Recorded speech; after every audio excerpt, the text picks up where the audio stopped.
আজ আমি বানাবো সম্পূর্ণ নিরামিষ একটা রেসিপি, ফুলকপি ভাপা। প্রথমে কড়াই বসিয়ে দিয়েছি, সর্ষের তেল নিয়ে নেবো। এখানে তেল গরম হয়ে গেছে, এর মধ্যে আমি ক্যাপসিকাম, টমেটো আর মটরশুঁটি একটু হালকা করে ভেজে নেব। উপকরণগুলো সব ভাজা হয়ে গেছে, এবার আমি তুলে নেবো ওইগুলো। ওই কড়াইয়ের মধ্যেই আমি আবার কিছুটা তেল দিয়ে দেবো। তেল গরম হয়ে গেছে, ওর মধ্যে আমি ফুলকপিটাকে হালকা করে একটু ভেজে নেবো। এর মধ্যে আমি একটু নুন দিয়ে দেবো, 1/2 চামচ হলুদ দিয়ে দেবো। ফুলকপিটা আমাদের এখানে ভাজা হয়ে গেছে। আমি এবার নাবানোর আগে একটু কাশ্মীরি লঙ্কার গুঁড়ো দিয়ে দেবো, এটা রঙের জন্য।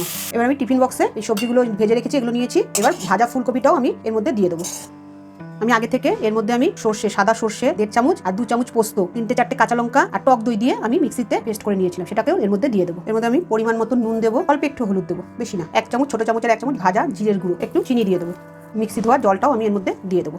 এবার কাঁচা সর্ষের তেল এর মধ্যে পরিমাণ মতন দিয়ে দেবো। এই সব উপকরণগুলোকে আমি এবার ভালো করে মিশিয়ে নেবো।